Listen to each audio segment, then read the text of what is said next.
Okay. Yeah, I want to clarify that point about this valuation here, and also I think I said something wrong over here in the summary. So the point was that this beta class is of this form, at least up to things in higher algebraic Novikov filtration. And so if I want to know what it goes to in this group cohomology Hopf algebroid, then I just need to figure out where T1 goes. And if I want it to be detected in particular, then T1 has to go to something non-zero. But the way that this map is defined here, it's just taking the generator of that group as a power series and picking out its T1 coordinate. So I want this T1 to be non-zero, which is exactly the same thing as saying that the valuation of this is 1. And I think I said something wrong like this. This just always works, and you want to take the height to be 4. Actually, I think that's not quite right. So you could also take. I didn't write it here in this theorem, but you can also take the height to be 4 and produce a C4 subgroup. I mean, yeah, you can take the C4 subgroup of that C8, and then this beta class won't be detected. I mean, the junk will go to 0 because it's still height greater than 2, but this calculation here will fail. And that's something really easy. I mean, just write down the norm of this element. It's some calculation with the cyclotomic polynomial there. And in order to have this be 1 at height 4, you really need to have chosen the C8 subgroup. Yeah, so you can check that yourself if you like. But anyway, the point was to show that T1 goes to non-zero, to something non-zero. Okay.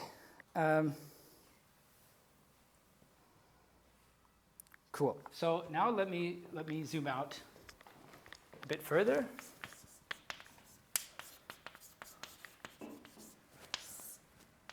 So we talked about these finite subgroups of the Morava stabilizer group, and from the point of view of the discussion last week, we sort of explained how the chromatic spectral sequence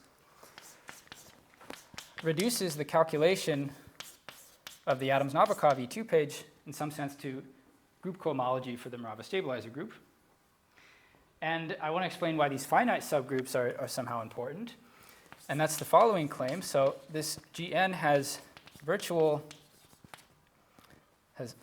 finite virtual cohomological dimension. So that means that there is a subgroup, let's call it Hn, with finite index and finite cohomological dimension. Okay. And, well, this tells you in particular that somehow high filtrations, so really I mean high cohomological degree here, are in some sense determined by the finite part.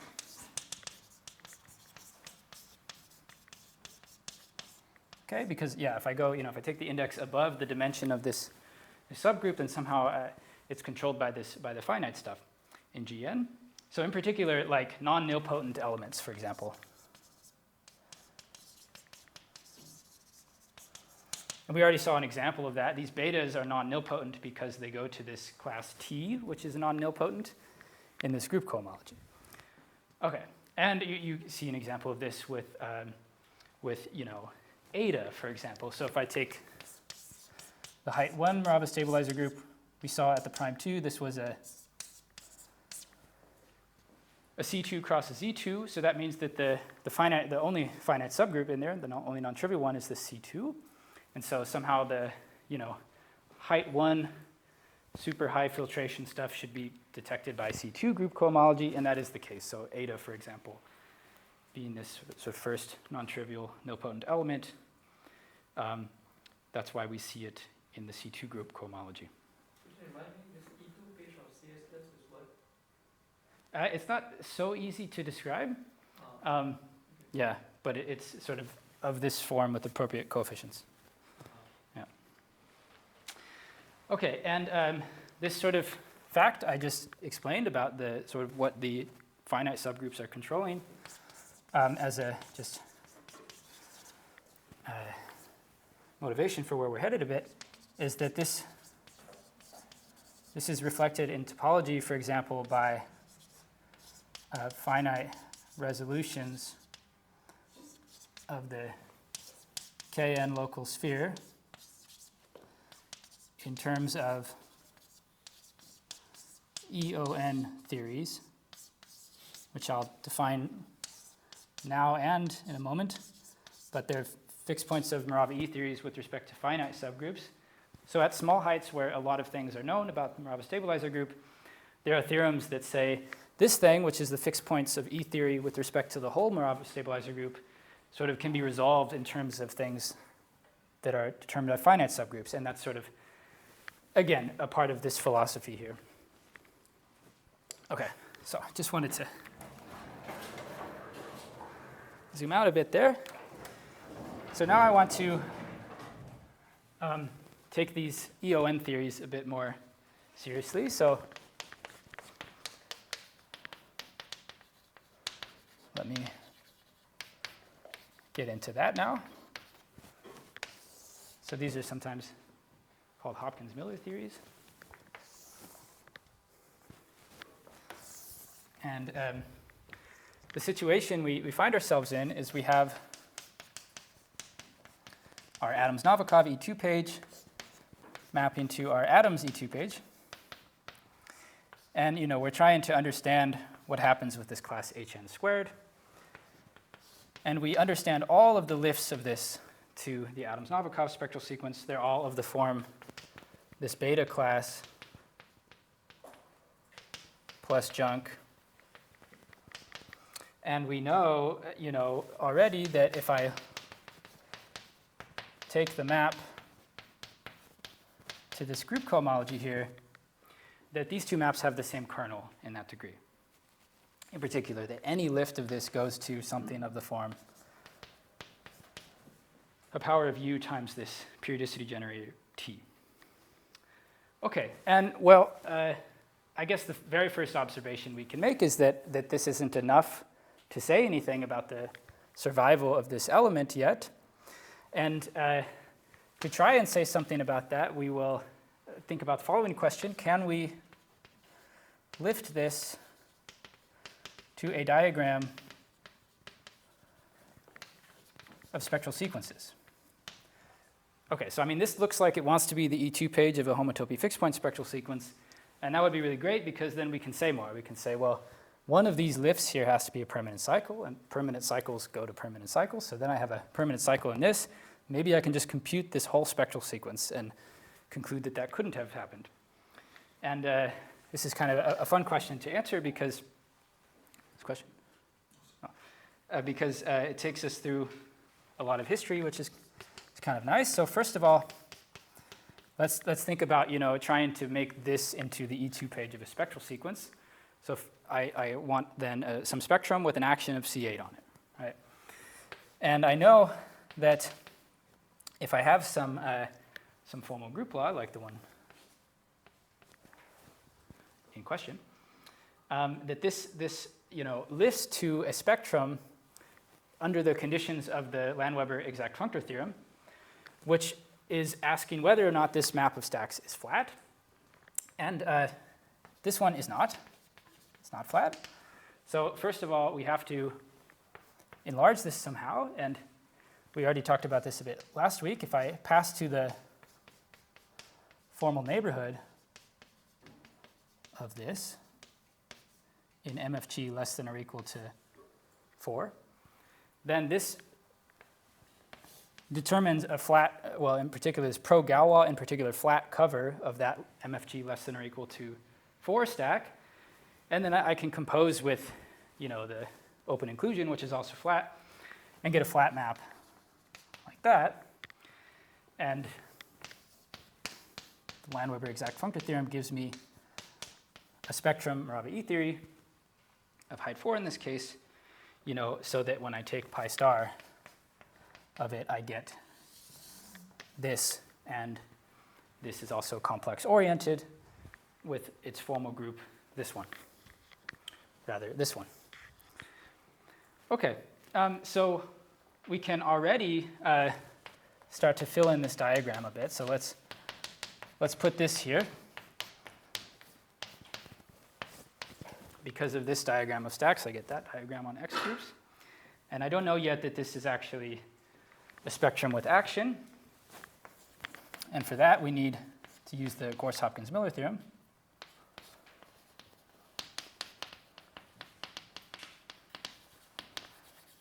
Which says that there is an essentially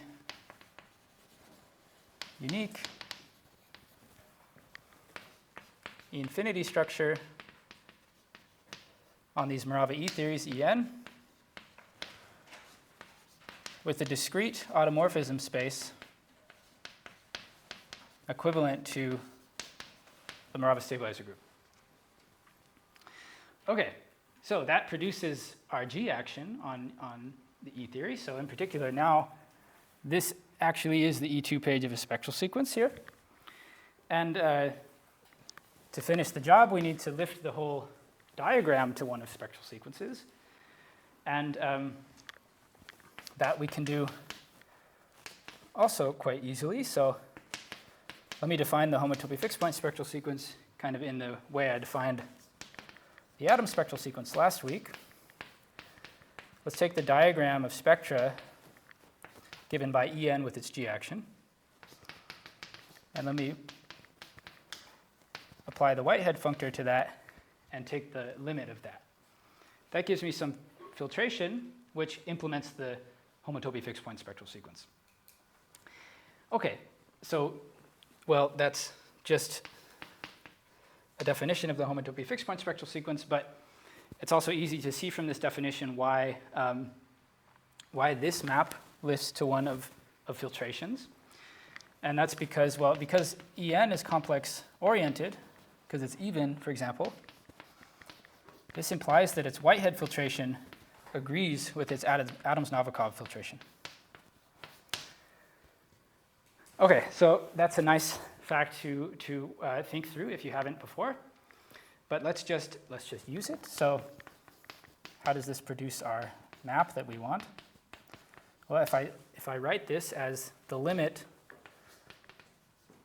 let me write this here. Limit over Bg of the Whitehead filtration of En, which is the Adams-Novikov filtration of En, then this, as a limit of Adams-Novikov filtrations, receives a map, of course, from that of the sphere by universal property. So then I also have that this map lifts to one of filtrations.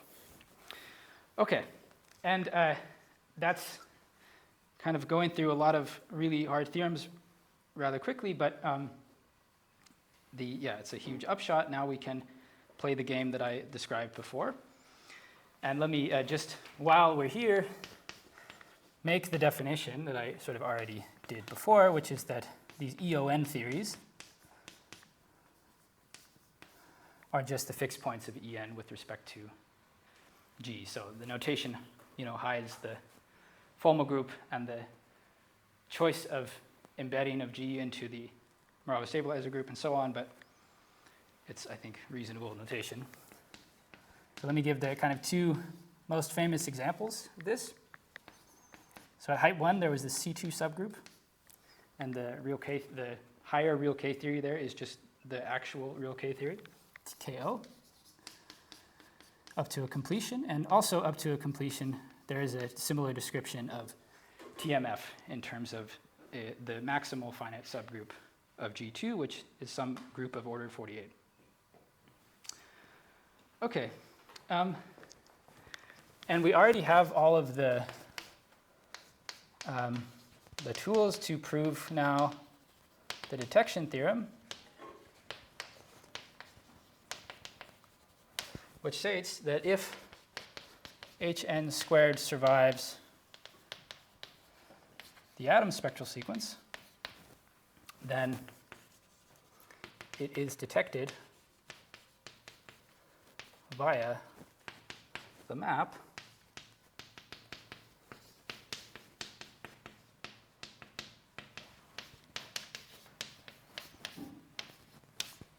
as follows. Okay, so let me just say in words the proof of this theorem. So if hn squared is a permanent cycle here, then some lift of it is a permanent cycle here. Every lift of this goes to something non-zero here because it goes to something non-zero here. And that means that I have some non-zero permanent cycle here in filtration 2. Okay, and that map of spectral sequence, is detecting this unit map here. But again, because this has filtration 2, it has to survive the spectral sequence because it could only be hit by a D2. But by evenness, the total degree of every element in this thing is even, so there are only odd length differentials. So there are no D2s. So it can't be hit by anything, and it's a permanent cycle, so it has to survive. And since the class here, which was a lift of this, is sent to that class on the E2 page, then the lifts of those classes to elements in homotopy groups have to correspond to each other in that way. Sorry, let me say it a better way. For any choice of lift of this class to an element in the homotopy groups of the sphere, its image along this map has to be detected by the class here where this is sent to on the E2 page, which is in particular non-zero. Okay, so that's the detection theorem. And let me just make a nice remark, which I think kind of demonstrates one of the nice early examples of an application of these higher real K theories that appeared before HHR. Well, just to contextualize this, I guess the point now is that we've somehow reduced everything to knowing this group, or rather, if we can show this group is 0, then we're done.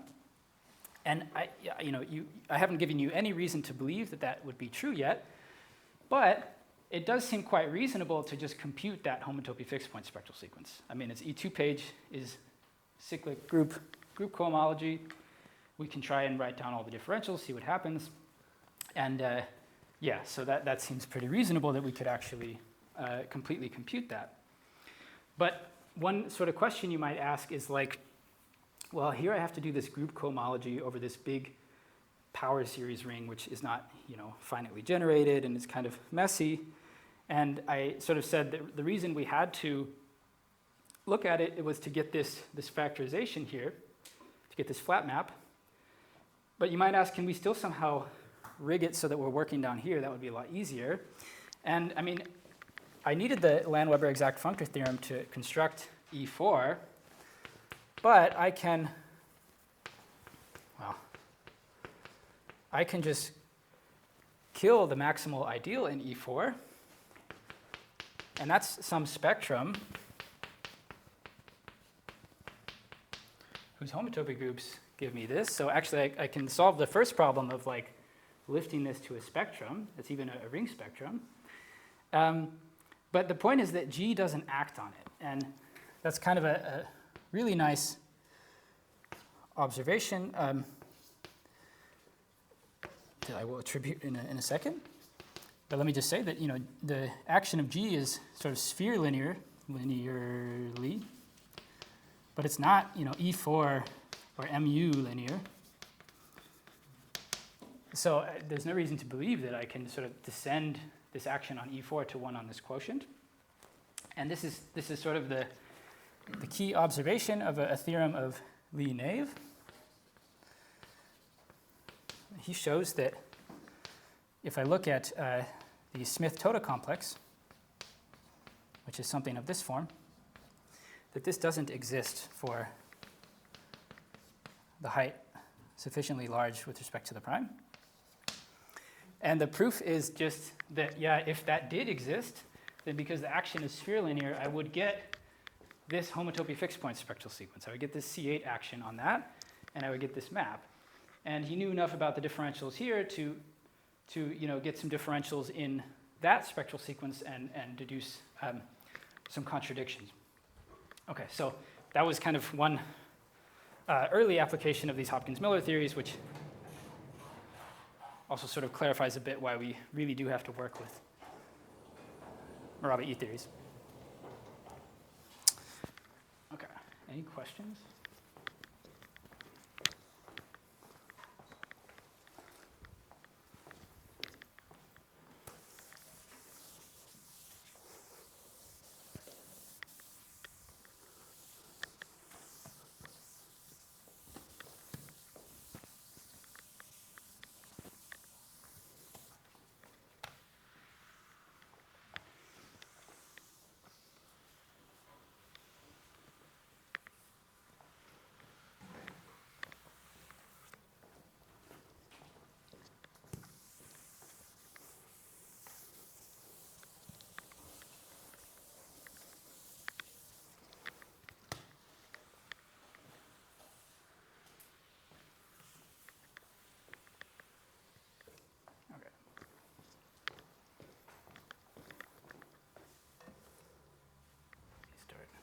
Here. That's my line. Here-ish.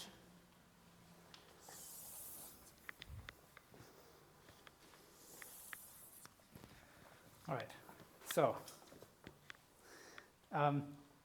yeah, I guess the other early application of this is due to Hopkins and Miller, and I think it was one of the motivating applications, which was to revisit this paper of Ravenel's that I mentioned earlier, where he solves some kind of odd primary version of the Kervaire invariant problem for primes greater than 3. And I won't state exactly what that is, but let me just say some things about it. So this is due to Ravenel, and then a proof due to Hopkins-Miller. And I'll just say P greater than 3 Kervaire problem. So they solved some analog of the Kervaire problem at primes greater than 3. And, well, Doug's method was really kind of hands-on. He looked at this diagram of X groups and didn't know that it lifted to a diagram of spectral sequences. And he just looked at all the possible lifts of the analog of hn squared there. And he just produced differentials on it by using some power operations on the E2 page. And then he checked that the targets of those differentials were non-zero by detecting them in the group cohomology. So it was really pretty algebraic. I mean, you needed to use this power operation, but still the sort of detection part of it was just an X groups detection. And Hopkins-Miller sort of had this idea here of like, well, if we could actually lift it to a diagram of spectral sequences, probably we could just do the whole computation in the homotopy fixed point spectral sequence instead of sort of working hard in the Adams-Novikov and detecting things in this smaller group. And so let me say kind of what they did there. So what they did was they computed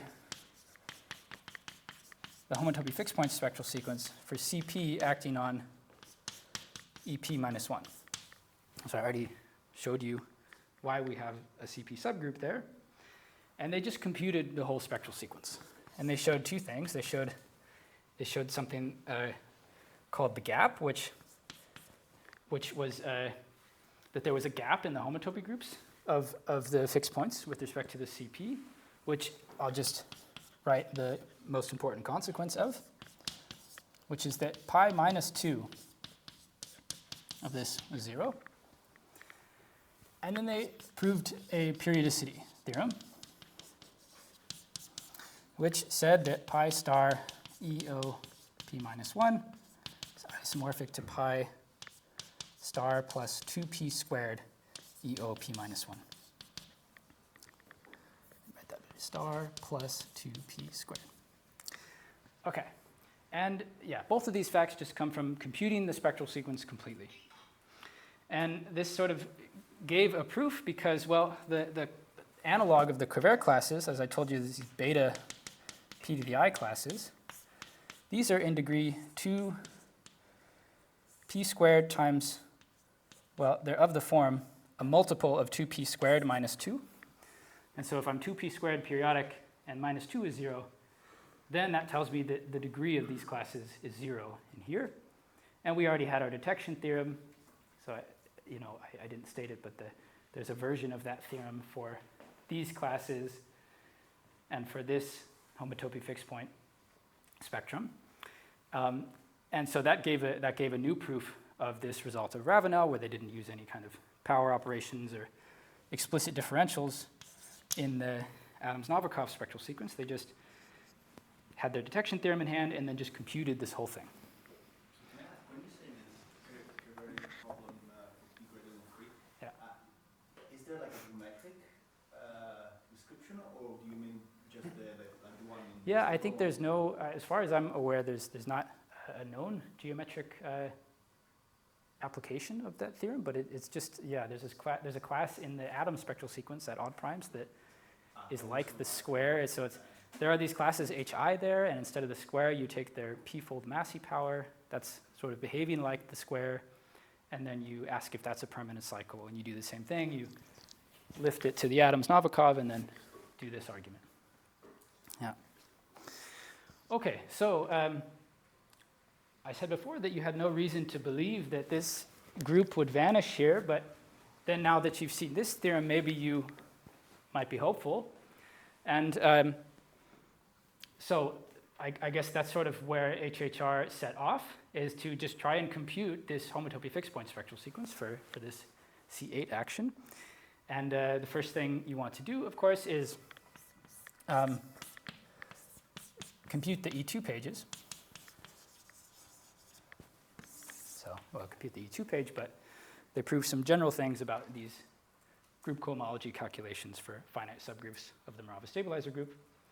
And this starts with an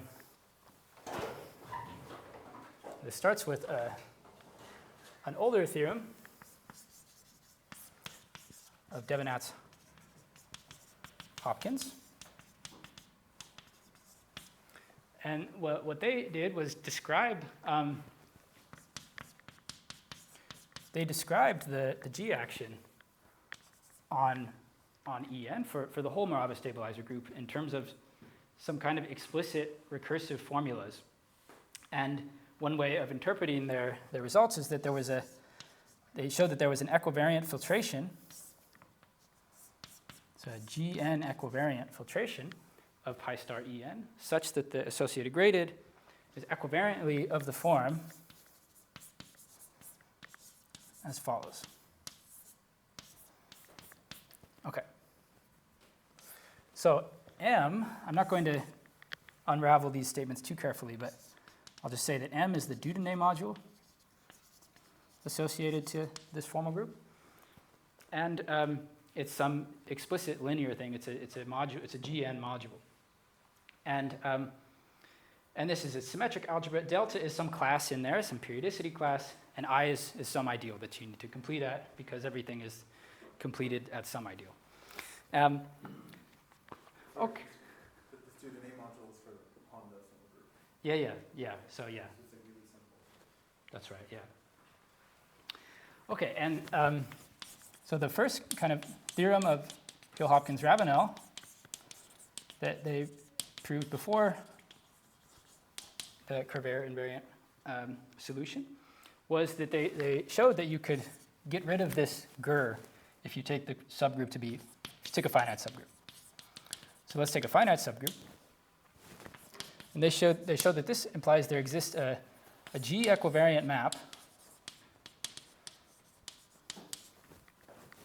from M into pi minus 2 En. And this then defines a map from the same sort of thing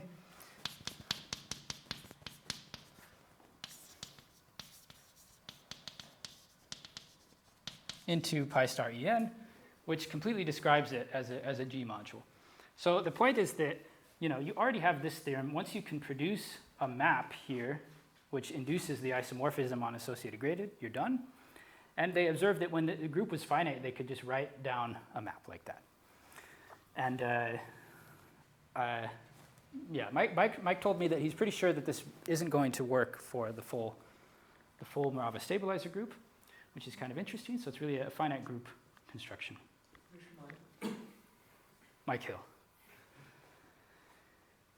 Okay, and let me, so I haven't really said anything about this M yet, but you can describe it really explicitly in the cases we're interested in. So let's let our group be Cp to the k and let it be generated by gamma.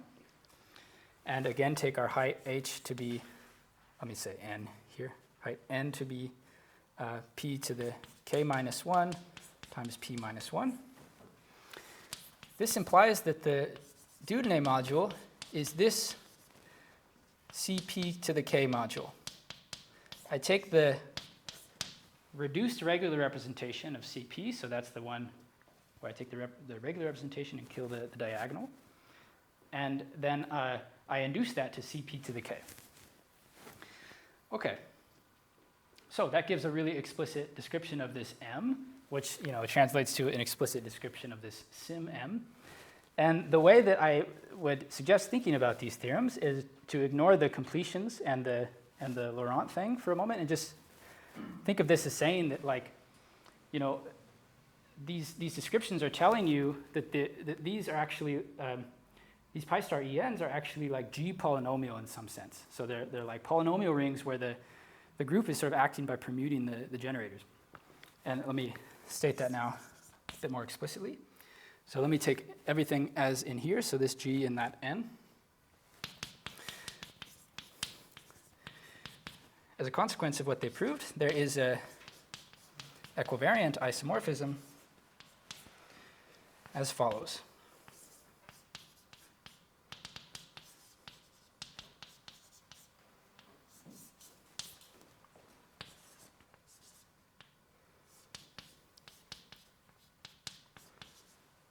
So I will write a bunch of things and define them as I go.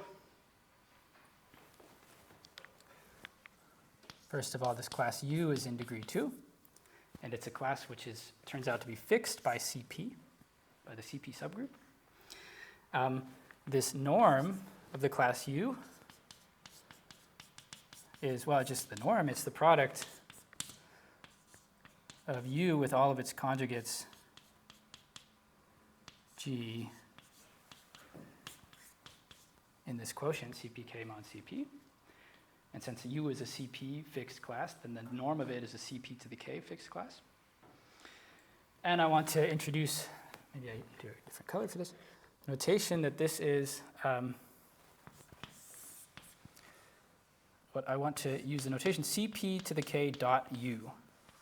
So that means I take this list of generators, I want to abbreviate as the Cp to the k dot U. Okay, and this is sort of a complete G algebra description once I tell you two more things. So first of all, gamma to the n U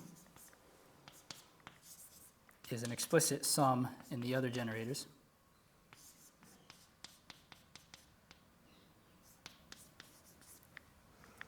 And this ideal I takes the following form. The ideal generated by that list of classes. Okay, so I wouldn't recommend trying to unravel this too explicitly. I just want to write it out so that you can see that this thing really is like what I said. It's like polynomial where the group is rotating the factors. This formula here is just the formula describing the action on the basis vectors in this induced regular representation. So this just follows from this fact here. Yeah, so that's an explicit G algebra presentation of this, which is what they use to make some hard group cohomology calculations. I mean, once you have this description, you have a pretty good handle on how G acts on this ring. I just want to point out some special features of this description, which will motivate some things that come in the later talks. So I did this construction where I did sim composed with ind. I took ind to form M, and then I took the sim on it. And just by composing adjoints, that's the same thing as doing the norm followed by sim, i.e. this sort of G polynomial ring, this thing here, is the norm from Cp to Cp to the k of this polynomial ring where Cp fixes the generator U. And okay, I didn't tell you what the norm was yet, and for now I'm just talking about the norm in a really naive way, nothing with Mackey functors or anything like that. The norm is just this for me, so if I think about inducing a representation, that's what I get when I take, the G mod H fold direct sum of V with itself, and I use the H action on G together with the G mod H action on the set G mod H to produce a G action on this. And what I mean by the norm is just, well, the same thing but with tensor products. Okay. And well, since, ind is left adjoint to restriction on the additive level, and, the tensor product gives the coproduct in the category of commutative rings, this functor is a left adjoint to restriction on commutative rings. Okay, so I don't want to, get too deep into the definitions any deeper than this at the moment, because I will in next week. But I just want to foreshadow some of these things, and sort of give you a sense of why the norm is important before we define it. And well, I mean, there's a few things to say, but maybe one of the upshots of this theorem that goes beyond just observing that I have a really explicit expression of this as a G algebra is the observation that, with this norm functor, all I had to do was produce this map and then use the norm to give this map. So this map is sort of, defined using the norm.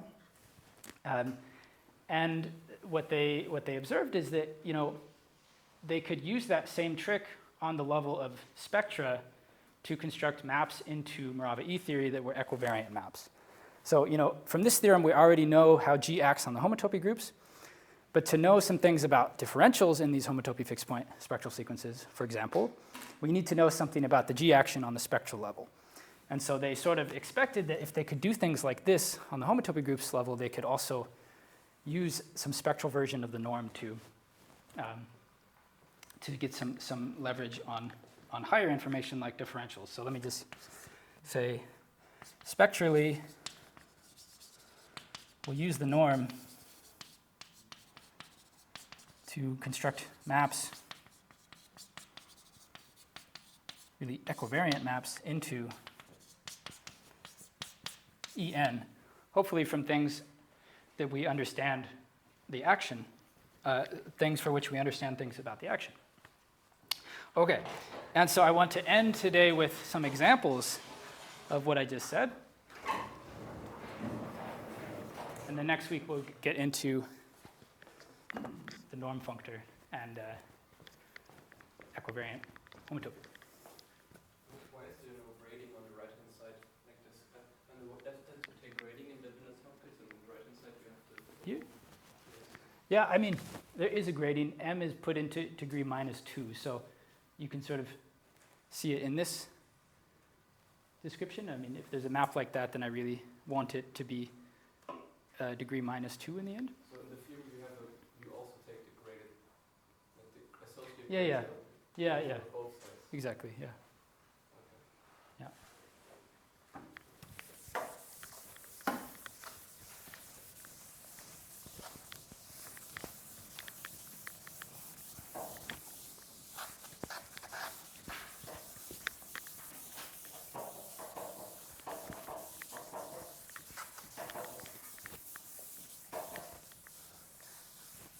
Okay, so I guess if you believe that once you have a really explicit description of your CP of your G module, that you could, start to calculate the group cohomology, then we can agree that we have computed our E2 pages. And I want to say some things now about the differentials.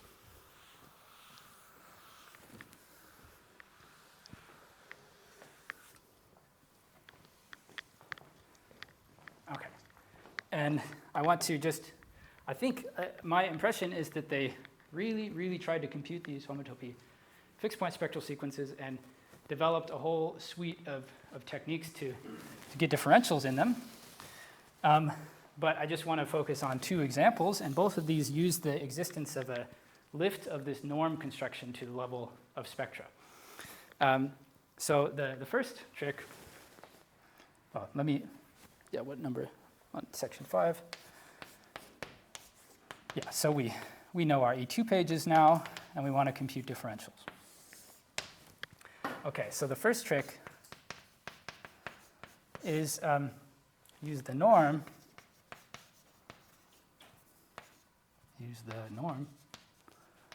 to build maps, build G maps like this. And I have a specific thing in mind here where X is the norm of some finite complex. And it's some finite complex that we understand the cell structure of really explicitly, for example. So let me just give this trick in an example. So let's take, let's suppose we want to understand the C2 homotopy fixed point spectral sequence for Ku. So C2 is acting on Ku by complex conjugation. If you like, this is the C2 spectrum Atia Kr.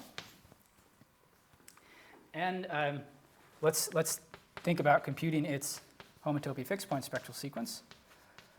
Well, its homotopy groups are this, and the generator acts by -1 on V1. And so this implies that the E2 page is as follows. Well, the square of V1 survives to the E2 page. The square is fixed by C2. And then I have a class eta. And, let me not state the degrees of these because I'll just draw the picture. Okay, so that spectral sequence looks like this. We have 1, say V1 squared, V1 to the 4th, V1 to the -2, and then sort of eta towers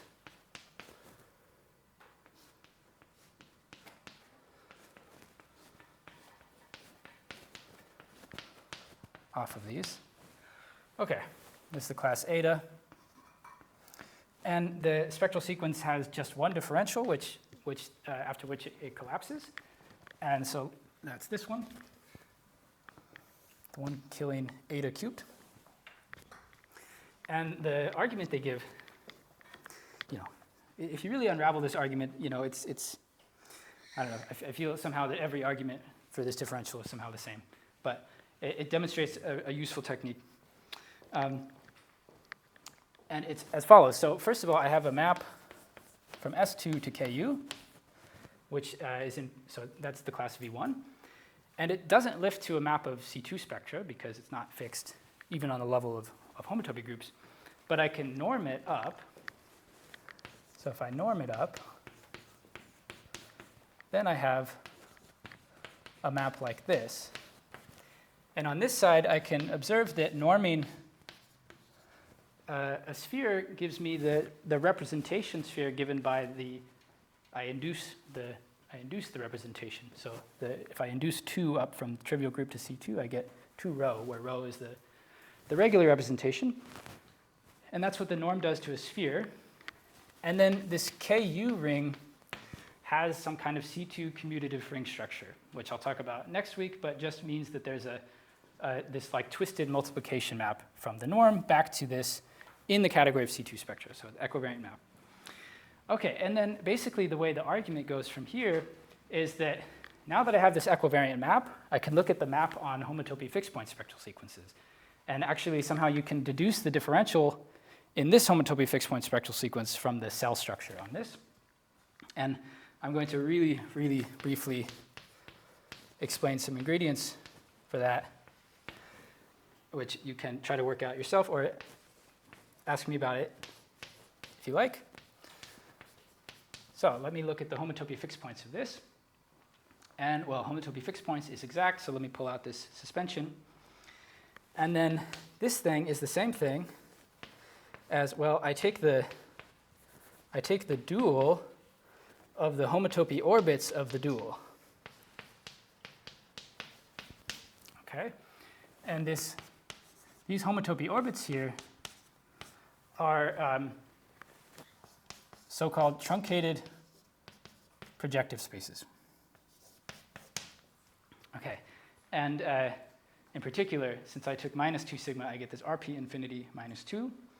And whatever that is, it's some space with the following cell structure. Well, I'm just going to tell you its cell structure in a range of dimensions. Okay, and then I'm going to make a claim which sounds a little bit mysterious, but is not so hard to show, which is that the cellular filtration on this actually coincides with the homotopy fixed point filtration. And that's just because the homotopy fixed point filtration comes from the cells of BC2. And under the sort of the Thom isomorphism here, that corresponds to the cells here. Okay, so that's something you have to believe, but once you believe it, that gives you a map of filtrations like this. And, well, this line here means that I have a D2 differential on the class in degree 4, like this. And then there is a filtration jump along this map that translates this to the D3 differential. And that's actually not so hard to see. And the fact that this class E4 goes to V1 squared is more or less because we define this via the norm. And if I take the norm of V1, I get V1 squared up to a sign. Okay, so there's a ton of things to trace through there, but I want to just give you the very most basic ingredients that go into this trick. Okay, I'm pretty much over time, but let me just say one sentence about another trick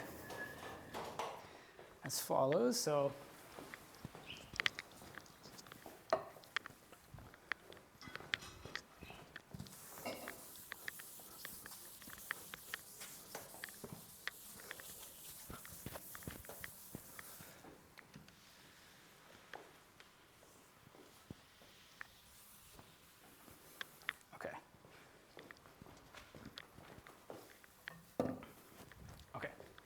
So the other trick 2, is that the norm of a class in degree 0 is a permanent cycle in the homotopy fixed point spectral sequence. So what I'm saying here is that if I have a class in pi 0 of En, then I can do the same thing I did before. I can take its norm and use the norm multiplication on this to produce the norm of X as an equivariant class in pi 0. So this thing lives in pi 0 of En, and this thing lives in pi 0 g of En. And the point is that this norm construction on the level of G spectra induces the group cohomology norm on the associated gradient of the filtrations. And that's something pretty reasonable. I mean, you can, for example, to work this out, you can show that filter G spectra has a G-symmetric monoidal structure. And this homotopy fixed point filtration of En is a G-commutative monoid. So I have norms on the level of filtrations which behave well with passing to associated graded.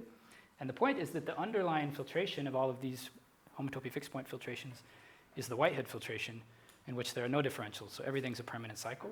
So if I norm up something, then it's a permanent cycle. And so they just wrote down their group cohomology calculations and realized a bunch of their classes in H0 were norm classes. And then just for free, they knew they were permanent cycles. Okay, let me leave it there for today.